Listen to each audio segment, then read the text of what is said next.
Hello students, welcome back. आज से हम स्टार्ट करने वाले हैं इंस्ट्रक्शन सेट का हमारा फोर्थ ग्रुप यानी ही ब्रांच ग्रुप। अब तक हमने जितने भी प्रोग्राम देखे हैं उन प्रोग्राम को कहते हैं लीनियर प्रोग्राम या सीक्वेंशियल प्रोग्राम। उन प्रोग्राम में क्या हो रहा था पता है आपको? वहां पे फर्स्ट स्टेप के बाद सेकंड स्टेप, सेकंड के बाद थर्ड, जब तक कि हमारा प्रोग्राम टर्मिनेट नहीं हो जाता था तब तक, यानी अल्टीमेटली उन प्रोग्राम्स में एक लीनियर ऑर्डर मेंटेन किया जाता था।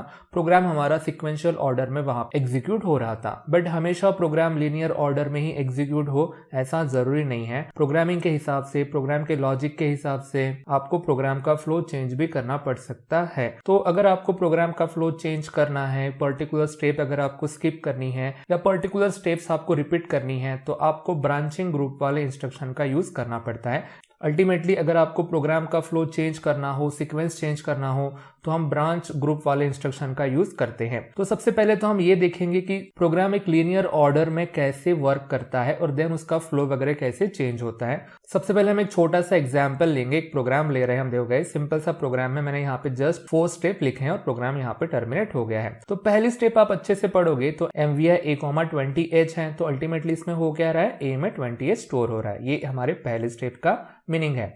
दूसरी स्टेप भी आप अच्छे से देख सकते हैं, MVI B,30H है, तो B में यहाँ पे 30H स्टोर हो गया। ये हमारे पहले 2 स्टेप का आउटपुट है। अब देखो तीसरी स्टेप क्या है, मूव B,A, तो आप देख सकते हैं कि B में क्या स्टोर हो जाएगा, 20H स्टोर हो जाएगा, क्योंकि B के अंदर A का डेटा आ रहा है और A के अंदर 20H स्टोर था। तो पहले की B की वैल्यू कहाँ चली गई, तो पहले की B की वैल्यू हमारी ओवरलैप हो गई है, इतना तो आप अच्छे से जानते ही होंगे। और लास्ट में है हॉल्ट, यानी कि हमारा प्रोग्राम यहाँ पे टर्मिनेट हो गया है। तो अगर आप अच्छे से ऑब्जर्व करोगे तो ये प्रोग्राम कितने बाइट का है, पहला इंस्ट्रक्शन 2 बाइट का, देन 2, देन ये 4 हो गया गाइज, ये 1 यानी कि 5 और हॉल्ट हमारा 1, यानी कि अल्टीमेटली ये हमारा प्रोग्राम जस्ट 6 बाइट का है। तो प्रीवियस क्लासेस में हमने देखा है अगर आपको प्रोग्राम को रन करना है तो आपको एक मेमोरी टेबल बनाना पड़ता है अलोंग विद द ऑपकोड। सो क्यों ना इस प्रोग्राम को आपको माइक्रो प्रोसेसर से रन करवाना है, तो आपको तो पता ही है, आपको सबसे पहले मेमोरी एड्रेस बनाने पड़ेंगे। कितने मेमोरी एड्रेस लगेंगे गाइस, 6 लगेंगे, क्योंकि हमारे प्रोग्राम की लेंथ थी 6। अब आपको निम्नलिखित अरेंज करने हैं, तो पहला इंस्ट्रक्शन को 2 बाइट लग रहे हैं, तो पहले 2 लोकेशन हमारे पहले इंस्ट्रक्शन में चले गए। उसके बाद नेक्स्ट इंस्ट्रक्शन हमारा MVI B वाला, उसमें 2 बाइट चले गए हैं, और इस साइड में अब हमारा ये इंस्ट्रक्शन आएगा मूव B,A, और उसके बाद HLT। तो क्या इतना लिखने से हमारा प्रोग्राम रन होता है? क्या नहीं गाइस, आपको इंस्ट्रक्शन के क्या फाइंड करने पड़ते हैं, ऑपकोड। अगर आप MVI A का ऑपकोड फाइंड करते हैं तो आपको 3 मिलेगा। उसके बाद सेकंड बाइट कौन से जो डेटा है वो, वैसे ही गाइस MVI B का अगर ऑपकोड फाइंड करोगे तो 06 मिलेगा, सेकंड बाइट हमारी 30H। इसके बाद मूव B,A का ऑपकोड है 47H, और जो हॉल्ट का ऑपकोड होता है वो 76, आपको अच्छे से पता है। तो क्या इतना लिखने से प्रोग्राम रन होता है? हो सकता है। बस आपको क्या करना पड़ता है, वो किट ओपन करनी पड़ती है, ये मेमोरी एड्रेस एक्सेस करने पड़ते हैं, और उसके अंदर आपको ये ऑपकोड आपको बताने पड़ते हैं। न्यूमेरिक्स तो बस हमारे लिए है गाइस, ये पूरी स्टेप हमारे लिए है। कंप्यूटर में तो ये मेमोरी लोकेशन होते हैं और ये ऑपकोड होते हैं, तो तब जाके हमारा प्रोग्राम रन होता है। प्रीवियस क्लासेस में हमने पढ़ चुके हैं। अब हम देखने वाले हैं कि प्रोग्राम एक्चुअली सीक्वेंस में रन कैसे होता है। आपको याद होगा जब हम प्रोग्राम को रन करना पड़ता था तो हम गो नाम के बटन के ऊपर क्लिक करते थे और हमारे प्रोग्राम का जो पहला एड्रेस है वो हम वहां पे टाइप कर रहे थे। तो क्यों पहला एड्रेस टाइप करना पड़ता है? ताकि हम एक माइक्रो प्रोसेसर को बता सकें कि देखो तुम्हें प्रोग्राम कहाँ से स्टार्ट करना है, उसका एग्जीक्यूशन कहाँ से स्टार्ट करना है, वो बताने के लिए हम उसे पहला एड्रेस बताते थे। तो पहला एड्रेस के ऊपर जो इंस्ट्रक्शन होगा वो फर्स्ट एग्जीक्यूट होगा, जो पहला होगा वो एग्जीक्यूट होना ही गई। ये हमारी फर्स्ट स्टेप है, ये हमारा स्टार्ट है।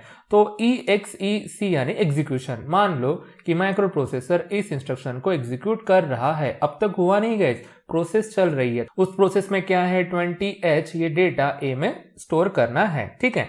मीनवाइल अब देखो क्या होता है, हमारे पास एक रजिस्टर है जिसका नाम है PC।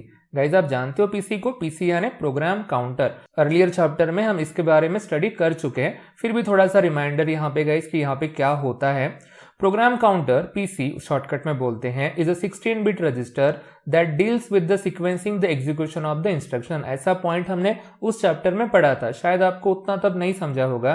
देखो गाइज, प्रोग्राम सीक्वेंस में रन करने के लिए प्रोग्राम काउंटर रिस्पॉन्सिबल होता है। अब क्यों होता है उसका रीजन नेक्स्ट पॉइंट में लिखा है, because it contains the address of the next instruction to be executed. जो इंस्ट्रक्शन नेक्स्ट एग्जीक्यूट होने वाला है उस इंस्ट्रक्शन का एड्रेस ये स्टोर करके रखता है। तो जरा देखो, अब तो इंस्ट्रक्शन पहला हमारा एग्जीक्यूट हो रहा है MVI A,20H, है ना। अब दूसरा इंस्ट्रक्शन कौन सा है, MVI B,30H। तो जरा देखो ना उसका ऑपकोड कौन सा है, 06, और वो कौन से लोकेशन पे स्टोर है, 3002 के ऊपर, यानी कि जब पहला इंस्ट्रक्शन एग्जीक्यूट हो रहा है तो उसके बाद का जो इंस्ट्रक्शन है ना गाइस MVI-B, उसका एड्रेस प्रोग्राम काउंटर के अंदर स्टोर रहता है। अल्टीमेटली हम बोल सकते हैं कि प्रोग्राम काउंटर इस लोकेशन को पॉइंट कर रहा है। तो ये हमारे अर्लियर स्टेप्स का डेमोन्स्ट्रेशन है कि क्या चल रहा है, ठीक है। अब पहला इंस्ट्रक्शन कभी ना कभी कंप्लीट एग्जीक्यूट हो जाएगा, A में 28 स्टोर हो जाएगा, दैट्स इट। तो अब देखो क्या होता है, एग्जीक्यूशन कंप्लीट हो गया है। इसके बाद माइक्रो प्रोसेसर को दूसरा इंस्ट्रक्शन चाहिए, तो पता है उसका इंस्ट्रक्शन हमेशा कहां से मिलता है, वो देखता है पीसी के तरफ, यानी प्रोग्राम काउंटर के वो कंटेंट करता है। देखो गाइस ये हो गया, ये पहले दो एड्रेस मिलके हमारा फर्स्ट इंस्ट्रक्शन एग्जीक्यूट हो चुका है। अब दूसरा इंस्ट्रक्शन कहां पे मिलता है उसे, हमेशा नेक्स्ट वाला प्रोग्राम काउंटर में। तो वो देखता है कि प्रोग्राम काउंटर के कंटेंट क्या है, 3002H है, वो इसको पढ़ लेता है और बाद में जो भी यहाँ पे लोकेशन होगा उस लोकेशन को वो पॉइंट करता है, यानी कि अब इसे वो एग्जीक्यूट करेगा। तो इस एड्रेस के ऊपर एक्चुअली यहाँ पे दो एड्रेस है गाइस, 3002 और 3003, क्योंकि ये दोनों एड्रेस के ऊपर एक ही इंस्ट्रक्शन स्टोर है। तो अल्टीमेटली वो दोनों लोकेशन को पॉइंट कर रहा है, हम ऐसा बोल सकते हैं। अब इस इंस्ट्रक्शन का एम क्या है, बी के अंदर 30 डेटा लेके आना, ऐसा पक्का है ना गाइस। अब तक ये कंप्लीट तो हुआ नहीं, तो प्रोग्राम काउंटर के कंटेंट मीनवाइल चेंज हो जाते हैं। MVI-B के बाद कौन सा इंस्ट्रक्शन है, move B, A। Program counter अब इसे पॉइंट आउट करने लगता है कि इसके बाद जो इंस्ट्रक्शन है ना वो एग्जीक्यूट होगा। तो अल्टीमेटली इसका एड्रेस चेंज हो गया है। तो अब देखो प्रोग्राम काउंटर में कौन स्टोर है गाइस, 3004H स्टोर है। तो आपको लिटिल बिट आइडिया आ रही होंगी कि प्रोग्राम काउंटर कैसे नेक्स्ट इंस्ट्रक्शन का एड्रेस स्टोर करता है ना। तो उसी की वजह से तो ये माइक्रो प्रोसेसर सीक्वेंस में प्रोग्राम रन कर सकता है।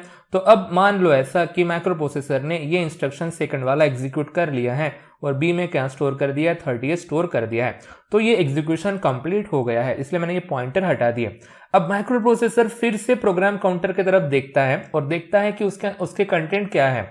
तो उसके कंटेंट क्या है, 3004 है, तो वो उसे पॉइंट आउट करने लगता है। जैसे ही उसे वो पॉइंट आउट करने लगता है, प्रोग्राम काउंटर हमारा नेक्स्ट इंस्ट्रक्शन को पॉइंट आउट करता है। तो इसके बाद नेक्स्ट इंस्ट्रक्शन कौन सा है, हॉल्ट है, तो वो हॉल्ट को पॉइंट करता है। तो हॉल्ट का एड्रेस क्या है, 3005H है, ठीक है। तो अब मूव B, A में क्या हो रहा है, A का डेटा रीड हो रहा है और B में जाके स्टोर हो रहा है। एग्जीक्यूशन कभी ना कभी तो कंप्लीट हो जाएगा और कंप्लीट वो हो गया है। अगेन माइक्रो प्रोसेसर पीसी की तरफ देखता है। अब देखो पीसी में क्या स्टोर है, 3005 स्टोर है, तो अब वो उसे पॉइंट आउट करने लगता है। तो जब हॉल्ट एग्जीक्यूट होता है, हॉल्ट का मतलब ही होता है स्टॉप, यानी कि प्रोग्राम का एग्जीक्यूशन स्टॉप होना। प्रोग्राम काउंटर भी कहीं बढ़ता नहीं गाइस, क्योंकि प्रोग्राम ही हमारा स्टॉप हो गया, फर्दर कोई इंस्ट्रक्शन है ही नहीं एग्जीक्यूट करने के लिए, और यहाँ पे हमारा प्रोग्राम का एग्जीक्यूशन स्टॉप हो जाता है। हॉल्ट जैसे ही माइक्रो प्रोसेसर पढ़ता है, सब कुछ प्रोसेस टर्मिनेट हो जाती हैं। तो आई होप सो कि आपको समझ गया होगा कि एक प्रोग्राम सीक्वेंस में कैसे एग्जीक्यूट होता है और उसके लिए कैसे प्रोग्राम काउंटर रिस्पॉन्सिबल होता है, ठीक है गाइस। अब देखो ये जो हमने प्रोग्राम लिखा था, यहाँ पे कभी तो भी प्रोग्राम का फ्लो चेंज हुआ क्या, कोई स्टेप स्किप हुई क्या, या कोई स्टेप रिपीट हुई क्या, नहीं हुई है। तो इसी को बोलते हैं लीनियर प्रोग्राम या सीक्वेंशियल प्रोग्राम, जहां पे एक लीनियर ऑर्डर में हमारा प्रोग्राम रन होता है। क्यों ना एक नेक्स्ट एग्जाम्पल लिया जाए, यही हमारा प्रॉब्लम रहेगा। इसमें थोड़े से हम मॉडिफिकेशन करेंगे और फिर से प्रोग्राम कैसा रन होता है वो हम चेक करेंगे। तो बढ़ते हमारे नेक्स्ट एग्जाम्पल की तरफ। देखो इस एग्जाम्पल में हम क्या कर रहे हैं, सेम पहला इंस्ट्रक्शन रख रहे हैं MVI-A, 20H। दूसरा इंस्ट्रक्शन भी हम बिल्कुल सेम रख रहे हैं MVI-B, 30H, और उसके बाद देखो मैंने कौन सा इंस्ट्रक्शन लिखा है, जंप 3008H। ओके, आप इस इंस्ट्रक्शन को फर्स्ट टाइम देख रहे होंगे, इसे बोलते हैं अनकंडीशनल जंप। ये हमारे एक ब्रांचिंग ग्रुप का इंस्ट्रक्शन है, आगे हम इसके बारे में पढ़ने वाले हैं। जस्ट एग्जाम्पल के लिए मैंने ये इंस्ट्रक्शन यहाँ पे लिया है। तो अगर मैं जंप इंस्ट्रक्शन को कंपेयर करूं C++ लैंग्वेज से, C++ का गो टू जैसा वर्क करता है बिल्कुल वैसा ही वर्क करता है हमारा jump. Okay guys, jump instruction का काम पर्टिकुलर स्टेप्स को अगर स्किप करना हो या पर्टिकुलर स्टेप्स को अगर रिपीट करना हो तो उसके लिए इसका यूज होता है। आप जैसे जैसे हम आगे प्रोग्राम देखेंगे आपको इसके बारे में पता चलते जाएगा। फिलहाल ये जस्ट हमारा एग्जाम्पल है। इसके बाद हमारी स्टेप है मूव B, A, और इसके बाद प्रोग्राम हॉल्ट हो गया है। यहाँ पे टोटल कितने स्टेप है, 5 स्टेप है। आपको इसकी लेंथ कैलकुलेट करनी है। तो आप देख सकते हैं लेंथ, ये हमारा 2 बाइट का और जंप इंस्ट्रक्शन 3 बाइट के होते हैं, क्योंकि उसके साथ एड्रेस जुड़ा होता है। ठीक है, एड्रेस पता है तो हम एड्रेस लिखते हैं, और एड्रेस नहीं पता है तो हम वहां पे लेबल लिखते हैं। ठीक है, आपको बाद में पता चल जाएगा कि लेबल वगैरह वो क्या चीजें होती हैं, बट वो लेबल किसी एड्रेस को ही पॉइंट करता है, ये भी आपको ध्यान में रखना है। अगर इस प्रोग्राम की आप लेंथ काउंट करते हैं टोटल, तो आपको मिलेंगी 9 बाइट। ये जस्ट 9 बाइट का प्रोग्राम है। तो मीनवाइल पहले देख लेते हैं कि इसके अंदर हो क्या रहा है। फर्स्ट स्टेप में ए में 20 स्टोर हो जाएगा, तो सेकंड स्टेप में हमारा 30 स्टोर हो जाएगा। ऑब्वियस थिंग है गाइस, मूव वाले हमारे इंस्ट्रक्शन है। इसके बाद है जंप इंस्ट्रक्शन। ये क्या परफॉर्म करता है और इसका आउटपुट क्या होगा, हम डेमोन्स्ट्रेशन से समझते हैं। मान लो कि चलो इस प्रोग्राम को हम रन करना चाहते हैं मैक्रो प्रोसेसर से, तो आपको मेमोरी टेबल बनाना पड़ेगा along with the op code of course. तो प्रोग्राम की लेंथ हमने काउंट कर ली है, ये टोटल 9 बाइट का प्रोग्राम है, तो मैंने यहाँ पे टोटल 9 बाइट बना लिए हैं। मान लो कि हमारा ये मेमोरी लोकेशंस है। पहले तो आपको यहाँ पे न्यूमेरिक्स अरेंज करने पड़ेंगे, तो 2 न्यूमेरिक्स मैंने यहाँ पे लिख दिए हैं। और अब देखो जंप, तो इस एड्रेस के ऊपर जंप आएगा। और देखो गाइस, इसके बाद 3008, यानी कि ये टोटल हमारा 3 बाइट का इंस्ट्रक्शन है। तो ये पहली बाइट, दूसरी बाइट, तीसरी बाइट, इसके ऊपर आएगा मूव बी कॉमा ए और उसके बाद आएगा हॉल्ट। तो आप देख सकते हैं यहाँ पे 5 स्टेप्स हैं। एक स्टेप के बाद दूसरी स्टेप एग्जीक्यूट होनी चाहिए, ऐसा तो इनिशियल ग्लांस में लगता है। अब इसके ऑपकोड वगैरह लिख लेते हैं। तो यहाँ तक ऑपकोड हमने पहले एग्जांपल में देखा था। जंप का ऑपकोड गाइस C3 है। ठीक है, एक अनकंडीशनल जंप वगैरह है। और उसके बाद देखो जो 2 बाइट बची हैं वो यही एड्रेस से आपको मिलती है। तो 08 हमारी लोअर बाइट है, तो 30 हमारी हायर बाइट है, ऐसा आपको यहाँ पे लिखना पड़ता है। मूव बी कॉमा ए का ऑपकोड 47 है और हॉल्ट तो आप जानते हैं 76 है। अब रही बात, इसे माइक्रो प्रोसेसर एग्जीक्यूट करने वाला है, तो आपको क्या बताना पड़ता है, फर्स्ट एड्रेस बताना पड़ता है। उस एड्रेस को बताने के बाद माइक्रो प्रोसेसर उसे एग्जीक्यूट करता है। जैसे ही वो पहली स्टेप एग्जीक्यूट करता है, हमारा प्रोग्राम काउंटर सेकंड स्टेप को पॉइंट करता है। तो यहाँ की सेकंड स्टेप कौन सी है, MVI B है। ओके, तो अब पहली स्टेप का आउटपुट क्या आएगा, A में 28 स्टोर हो जाएगा। एग्जीक्यूशन खत्म हो गया।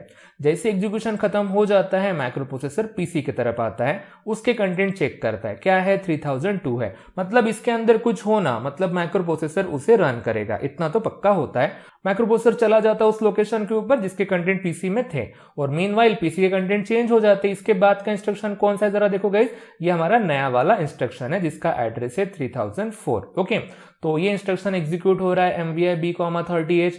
तो B में 30H स्टोर हो गया है और कभी ना कभी वो इंस्ट्रक्शन कंप्लीटली एग्जीक्यूट हो जाएगा, हो भी गया है। अब फिर से माइक्रो प्रोसेसर क्या करेगा, पीसी की तरफ देखेगा और उसे पता चलेगा कि उसके अंदर कौन सा डेटा स्टोर है, 3004H, वो उसके तरफ आ जाएगा। अब उसके तरफ आना मतलब उसको एग्जीक्यूशन में लेके आना, मतलब उसे वो एग्जीक्यूट करेगा। मीनवाइल अब इस इंस्ट्रक्शन के बाद कौन सा इंस्ट्रक्शन है, मूव बी कॉमा ए, तो प्रोग्राम काउंटर क्या करेगा गाइस, इस लोकेशन को पॉइंट करेगा। और देखो उसका एड्रेस क्या है, 3007, यानी कि जंप इंस्ट्रक्शन के बाद ये इंस्ट्रक्शन होना चाहिए। ठीक है, बट हमने जंप इंस्ट्रक्शन क्या करता है वो कभी देखा ही नहीं है, तो वही तो हमें चीजें अभी यहाँ पे देखनी है। अब देखो गाइस, जब जंप इंस्ट्रक्शन एग्जीक्यूट होता है तो वो किसे टारगेट करता है, वही हमें देखना है। आफ्टर जंप 3008H ये टारगेट करता है पीसी को, यानी कि प्रोग्राम काउंटर को, जो किसके लिए रिस्पॉन्सिबल है, प्रोग्राम को सीक्वेंस में रन करने के लिए रिस्पॉन्सिबल है।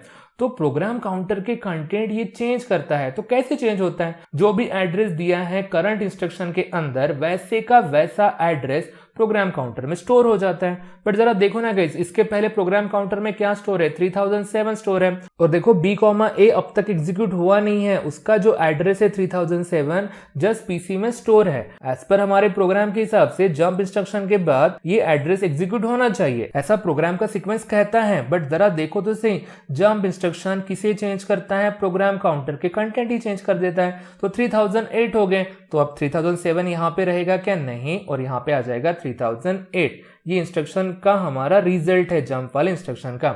बस थोड़ा सा ध्यान में रखना है कि जब जंप इंस्ट्रक्शन एग्जीक्यूट होता है, प्रीवियस प्रोग्राम काउंटर के जो भी कंटेंट थे वो वैनिश हो जाते हैं, उसका बैकअप लिया नहीं जाता है गाइस, वो जरा आपको ध्यान में रखना है। वो प्रोग्राम काउंटर के कंटेंट चले गए हैं, इतना आपको ध्यान में रखना है। अब देखो इस इंस्ट्रक्शन ने क्या किया है, प्रोग्राम काउंटर के कंटेंट चेंज किए हैं। अभी भी हमारे जंप इंस्ट्रक्शन का एग्जीक्यूशन चालू है। अल्टीमेटली अब देखो गाइस, प्रोग्राम काउंटर किसे पॉइंट कर रहा है, 3008 को पॉइंट कर रहा है। और अब जाके हमारा एग्जीक्यूशन कंप्लीट हो गया है। अब जरा सोचो ना, 3007 अब कहीं पे भी आपको सीन में नजर आ रहा है क्या, नहीं। आपको कहीं पे भी दिख नहीं रहा होगा।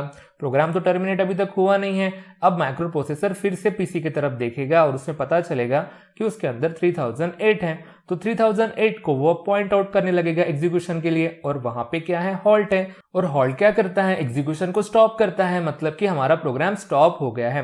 तो आपने देखा गाइस, क्या मूव बी कॉमा ए वाली स्टेप एग्जीक्यूट हुई, क्या एग्जीक्यूशन का पॉइंटर कभी 3007 के ऊपर आया, क्या नहीं आया है, मतलब आपने प्रोग्राम का फ्लो चेंज किया है। जंप वाले इंस्ट्रक्शन ने इस इंस्ट्रक्शन के ऊपर से जंप लगाई है और कहां पे पहुंचे, हम हॉल्ट पे पहुंचे हैं। तो आप कहेंगे हमेशा हॉल्ट पे पहुंचना है कि नहीं, कोई भी इंस्ट्रक्शन के ऊपर जा सकते हैं हम। मैं जस्ट एज ए एग्जांपल यहाँ पे हॉल्ट लिया है, कुछ और इंस्ट्रक्शन होते तो वहां पे भी जंप की जा सकती हैं। और जब प्रोग्राम जंप करता है तो कुछ इंस्ट्रक्शन स्किप होते हैं, ओके, और समटाइम्स रिपीट भी होते हैं। तो फिलहाल मेरा फोकस है स्किप करने वाले इंस्ट्रक्शन के ऊपर। तो मुझे आपको यहाँ पे ये बताना था कि हम जंप इंस्ट्रक्शन का यूज करके पर्टिकुलर इंस्ट्रक्शन को क्या कर सकते हैं, स्किप कर सकते हैं। तो अल्टीमेटली पता है गाइस, बी में वैल्यू कौन सी रही, पता है 30H ही रही, क्योंकि ये इंस्ट्रक्शन एग्जीक्यूट ही नहीं हुआ है। तो जंप इंस्ट्रक्शन के भी टाइप्स होते हैं गाइस, कंडीशनल होते हैं, अनकंडीशनल होते हैं। यहाँ पे मैंने जो यूज किया है ना, वो अनकंडीशनल जंप है। हमने जंप करने से पहले कुछ भी कंडीशन टेस्ट नहीं की है। और ऐसे भी इंस्ट्रक्शन होते हैं जहां पे आपको कंडीशन चेक करनी पड़ती है, आगे आगे आपको समझेगा। तो जंप इंस्ट्रक्शन का यूज क्या है, पहले मैं आपको वो बता देता हूँ। Jump instructions is used to skip one or multiple steps in program. अगर आपको एक पर्टिकुलर इंस्ट्रक्शन या मल्टीपल इंस्ट्रक्शन अगर आपको स्किप करने हैं तो आप जंप इंस्ट्रक्शन का यूज कर सकते हैं। आप सोचेंगे कि हमें इंस्ट्रक्शन स्किप ही क्यों करना पड़ा, प्रोग्राम की डिमांड रह सकती है गाइस। इस जंप का यूज करके या ऐसे मिलते जुलते इंस्ट्रक्शन का यूज करके हमें इफ वाले प्रोग्राम, इफ एल्स वाले प्रोग्राम, लूप वाले प्रोग्राम वो बनाने पड़ते हैं ALP में। तो उसके लिए हमारे पास कोई डायरेक्ट टूल अवेलेबल नहीं होते हैं, तो हर चीज आपको जंप वाले इंस्ट्रक्शन से बनानी पड़ती है। तो जैसे सिलेक्शन वाले प्रोग्राम होंगे तो आपको एक पर्टिकुलर स्टेटमेंट सिलेक्ट करना पड़ेगा ना, और एक को स्किप करना पड़ेगा। तो अगर इफ एल्स वाले प्रोग्राम है तो वहां पे आपको कोई पर्टिकुलर इंस्ट्रक्शन को स्किप करना पड़ सकता है। वो आगे आगे जब हम प्रोग्राम पढ़ेंगे तब आपको ये समझ जाएगा। दूसरा इसका यूज है, it is also use to repeat one or multiple steps in program. अगर आपको लूप वाले प्रोग्राम बनाने हैं तो भी आपको जंप इंस्ट्रक्शन का ही यूज करना है, तो वो भी आपको आगे समझेगा। आई होप सो कि आपको एक प्रोग्राम सीक्वेंस में कैसा रन होता है और उसका फ्लो चेंज करने के लिए जंप इंस्ट्रक्शन कैसे रिस्पॉन्सिबल होता है वो आपको समझ गया होगा। तो बढ़ते हैं हमारे एक्चुअल टॉपिक की तरफ। ऑफ कोर्स हमारा यही मेन टॉपिक है, ब्रांच ग्रुप। इसका पहले इंट्रोडक्शन देख लेते हैं। जैसे कि branching instruction refer to the act of switching execution to a different instruction sequence as a result of executing a branch instruction. यानी अल्टीमेटली सेंटेंस का मतलब ये है, अगर आपको प्रोग्राम का फ्लो चेंज करना है तो आपको ब्रांचिंग वाले इंस्ट्रक्शन का यूज करना पड़ता है, और वही रिस्पॉन्सिबल होते हैं प्रोग्राम का फ्लो चेंज करने के लिए। प्रोग्राम का फ्लो चेंज होना मतलब क्या, जो इंस्ट्रक्शन आगे एग्जीक्यूट होने वाला था उसे स्किप करके एक नया इंस्ट्रक्शन, डिफरेंट इंस्ट्रक्शन एग्जीक्यूट होना, उसी को बोलते हैं प्रोग्राम का फ्लो चेंज होना। That's it guys. Next point है, there are two types of branch instruction, एक होता है अनकंडीशनल और दूसरा होता है कंडीशनल। प्रीवियस एग्जांपल में हमने JMP यूज किया था, एक अनकंडीशनल वो जंप था, तो वैसे कंडीशनल जंप भी होती है, आगे आपको देखने को मिलेंगे। नेक्स्ट पॉइंट है, in unconditional transfer no condition is tested. Transfer यानी गाइस प्रोग्राम का फ्लो चेंज होना, वहां पे उन्होंने वर्ड यूज किया है transfer. In unconditional transfer no condition is tested, जैसे हमने प्रीवियसली देखा था 3008 के ऊपर हम जंप कर रहे थे बट कोई कंडीशन हम टेस्ट नहीं की थी। वैसे ही नेक्स्ट पॉइंट है, in conditional transfer the status of the one of the flag is tested to determine where the branch is to be executed. अब देखो कंडीशनल जंप में जो हमारे फ्लैग रजिस्टर होते हैं, जीरो फ्लैग होता है, कैरी फ्लैग होता है, साइन फ्लैग होता है, उनके कंटेंट चेक किए जाते हैं। क्या कैरी जनरेट हुई है तो जंप करो, क्या रिजल्ट 0 हुआ है तो जंप करो, एंड सो ऑन। ऐसे कंडीशन वगैरह बनाई जाती हैं, आगे आपको पढ़ने को मिलेंगे ही। तो ये था जस्ट हमारा इंट्रोडक्शन। इसके बाद है गाइस, ब्रांच ग्रुप में आपको 3 टाइप्स के इंस्ट्रक्शन पढ़ने हैं, इसलिए ये पॉइंट लिखा है। The 3 types of branching instructions are, सबसे पहला है जंप इंस्ट्रक्शंस। कंडीशनल और अनकंडीशनल, ऐसे 2 टाइप के इंस्ट्रक्शन होते हैं। एक थोड़ा सा डेमो हमने अर्लियर देखा है JMP वाले इंस्ट्रक्शन का, वो अनकंडीशनल कैटेगरी में आता है जंप वाले इंस्ट्रक्शन का। इससे मिलता जुलता ही दूसरा इंस्ट्रक्शन होता है कॉल। इसके भी 2 टाइप होते हैं, अनकंडीशनल या कंडीशनल, और तीसरा होता है रिटर्न, और वो भी होता है अनकंडीशनल एंड कंडीशनल। तो गाइस पता है आपको जंप और कॉल में क्या डिफरेंस है? जंप में पीसी का बैकअप नहीं लिया जाता है, प्रोग्राम काउंटर कंटेंट वैनिश हो जाते हैं। कॉल इंस्ट्रक्शन में पीसी के कंटेंट को अलग जगह पे सेव करके रखा जाता है, यानी कि बैकअप लिया जाता है। वहां पे भी देन पीसी कंटेंट चेंज होते हैं बट बैकअप होता है। अब क्यों बैकअप लिया जाता है? क्योंकि प्रोग्राम में आपको वापस आना पड़ सकता है जहां से आपके प्रोग्राम का फ्लो चेंज हुआ है, और उसके लिए रिस्पॉन्सिबल होता है रिटर्न। तो ये हमको बाद में पढ़ना ही है। अगर आपको जंप समझ गया तो कॉल और रिटर्न भी आपको अच्छे से समझ जाएगा। बट कॉल और रिटर्न की थ्योरी पढ़ने के लिए हमें बहुत टाइम है। मीनवाइल हमें बहुत सारे प्रोग्राम स्टडी करने हैं जंप वाले, जो एग्जाम में वगैरह आते हैं। ये तो हमारे लास्ट टॉपिक रहेंगे कॉल और रिटर्न करके। सो गाइस, बढ़ते हैं हमारे जंप इंस्ट्रक्शन की तरफ और इस कैटेगरी के इंस्ट्रक्शन हम स्टडी करते हैं। हमारा फर्स्ट इंस्ट्रक्शन है वो है जेएमपी एड्रेस। ओके, थोड़ी देर पहले हमने एग्जाम्पल में यही लिया था और इसका नाम है गाइस अनकंडीशनल जंप। तो एग्जाम में क्वेश्चन आता है एक्सप्लेन जंप इंस्ट्रक्शंस, 3 मार्क्स के लिए क्वेश्चन आता है। तो ये स्लाइड पहली वाली आपको समझानी है और उसके बाद एक नेक्स्ट स्लाइड आएंगी वो आपको समझानी है। तो ये इंस्ट्रक्शन है, तो वही गाइस जैसे हम पहले पॉइंट लिखते थे, इसका ग्रुप कौन सा रहेगा, तो ऑफ कोर्स ये हमारे ब्रांच ग्रुप से बिलोंग करेगा। इसके बाद इसका एड्रेसिंग मोड भी रहेगा, लेंथ भी रहेंगी और फॉर्मेट भी रहेगा। तो फिलहाल तो हमने इसको फर्स्ट टाइम देख रहे हैं, तो डायरेक्ट मैं आपको ये पॉइंट नहीं लिख के दे सकता हूं। पहले हम इसे समझते हैं अच्छे से और बाद में ये पॉइंट हम कंप्लीट करते हैं। देखो गाइस, यहाँ पे जंप एड्रेस लिखा और आपको पता है एड्रेस 16 बिट का होता है, तो मैंने यहाँ पे 16 बिट एड्रेस लिखा है। इसके बाद जो एड्रेस की रेंज होती है वो भी आपको पता है, मतलब इन रेंज में से यहाँ पे कोई भी एड्रेस यहाँ पे हो सकता है। एग्जाम्पल लेते हैं, इसका एक ही एग्जाम्पल बनता है JMP, इसका एक ही एग्जाम्पल है, बस डिफरेंट एड्रेस हो सकते हैं। तो 3008 मैंने प्रीवियस एग्जाम्पल से लिया है। इसके जगह पे गाइज लेबल रह सकता है, ठीक है। जब हम एक्चुअल प्रोग्राम करेंगे तब हमें लेबल का यूज करना पड़ता है, और क्यों करना पड़ता है तब आपको समझ जाएगा। अब देखो गाइज, इसके हम लेंथ फाइंड करते हैं और आपको पता है पहली जो बाइट होती है ऑपकोड होता है, दूसरी बाइट वो होती है वो लोअर बाइट होती है हमारी, और तीसरी बाइट हमारी हायर बाइट होती है।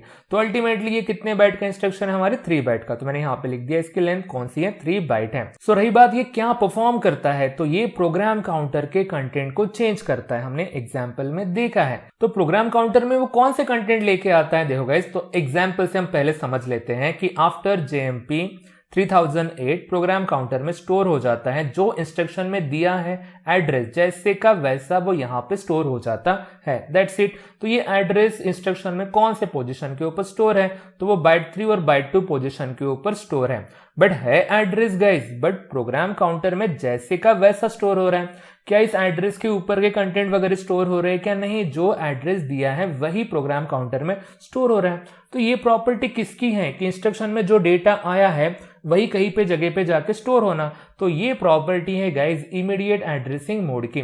भले ही यहाँ पे एड्रेस लिखा है बट एड्रेसिंग मोड इमीडिएट क्यों है? क्योंकि जैसे का वैसा एड्रेस प्रोग्राम काउंटर में स्टोर हो रहा है, यानी कि ये इंस्ट्रक्शन में एज अ इमीडिएट डेटा आया है, बल्कि वो एक एड्रेस है बट फिर भी एक इमीडिएट डेटा है, इसलिए इसका एड्रेसिंग मोड इमीडिएट है। आई होप सो कि आप कंफ्यूज वगैरह ना हुए होंगे। तो अब बस इसके बारे में गाइस थोड़े से आपको थ्योरी पॉइंट लिखने हैं, जैसे कि this is the unconditional jump instruction, मैंने जस्ट इसका नाम लिखा है। अब ये क्या परफॉर्म करता है वो आपको बताना है। देखो गाइस, यहाँ पे प्रोग्राम काउंटर के कंटेंट अनकंडीशनली चेंज होंगे, कोई कंडीशन टेस्टेड नहीं होती है, ये आपको ध्यान में रखना है। इसलिए डायरेक्ट पॉइंट आपको लिखना है this instruction transferred the control. Control का मतलब ही गाइस फ्लो ऑफ प्रोग्राम होता है, यानी कि जो सीक्वेंस वगैरह रहता है ना, हम उसकी बात कर रहे हैं। This instruction transfer the control यानी flow of program to the instruction whose address is specified in byte 3 and byte 2 of the current instruction।